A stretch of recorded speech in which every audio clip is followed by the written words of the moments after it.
क्यों करते हैं हम ऐसा? मैं सोचती हूँ कि अगर हम लड़कियों को भी वही सिखाते बचपन से जो लड़कों को सिखाया है, ऐसा क्या बुरा हो जाता? क्यों डरते हैं हम पढ़ी लिखी औरतों से इतना? जल्दी उम्र में शादी करवा के इसकी आवाज़ बंद कर दो ताकि आगे जाके ना कभी अपने हक के लिए बोल ही ना सके। पढ़ी लिखी होगी तो फिर सवाल उठाएगी और ये बात हमारे माशरे को बर्दाश्त नहीं है।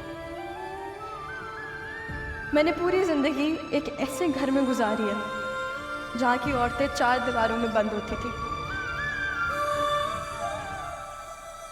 ना ही उनकी कोई राय होती थी, ना ही मर्जी।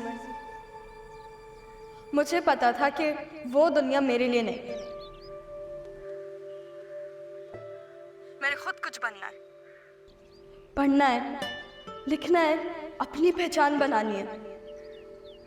लेकिन हमारे रवायती घर में ये बात समझना बहुत मुश्किल था। मुझे पता ही नहीं था कि मुझे और फाकिर को अपनी ख्वाहिशात पूरी करने के लिए मैदान जंग में उतरना पड़ेगा।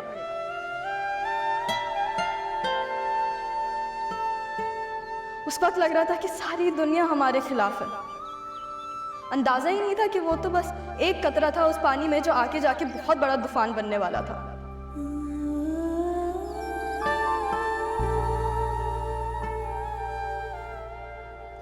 आप लोगों को पता है, मैंने बहुत कुछ सीखा इन सालों में। लोगों के हालात को, सोचों को बदलते हुए देखा, कभी अच्छे के लिए तो कभी बुरे के लिए। जिस घर में औरत मर्द की इजाज़त के बगैर बाहर कदम नहीं रखती थी, आज उसी घर की औरत हमारा फैमिली बिजनेस चला रही है। और सिर्फ चला नहीं रही, उस बिजनेस को ऐसे उरूज पे पहुंचा दिया है जहां कोई मर्द ना पहुंचा सका। बड़ी अम्मी, सो प्राउड ऑफ यू।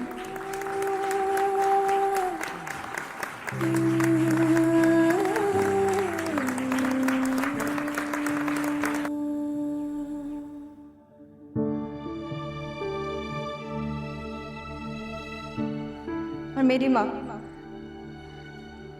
जो सिर्फ कुर्बानियां देना चाहती थी, सालों तक उन्होंने जुल्म सहा।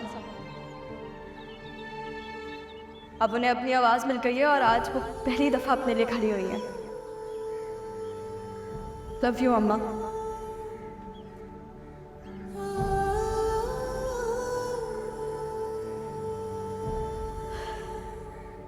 चार साल पहले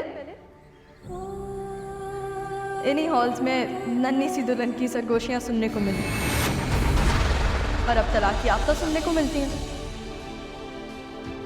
सबने मुझे बहुत कुछ कहा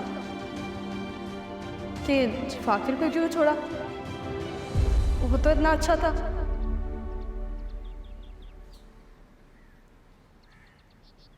और वाकई फाकिर बहुत अच्छा था और आज भी है। ना ही फाकिर बुरा था और ना ही मैं बुरी थी। हमारा वक्त बुरा था क्योंकि उस रिश्ते में ना ही हमारी मर्जी थी और ना ही उस रिश्ते को निभाने की समझ। और जब मेरी और उसकी मंजिलें अलग थीं तो फिर रास्ते एक साथ कैसे हो सकते थे?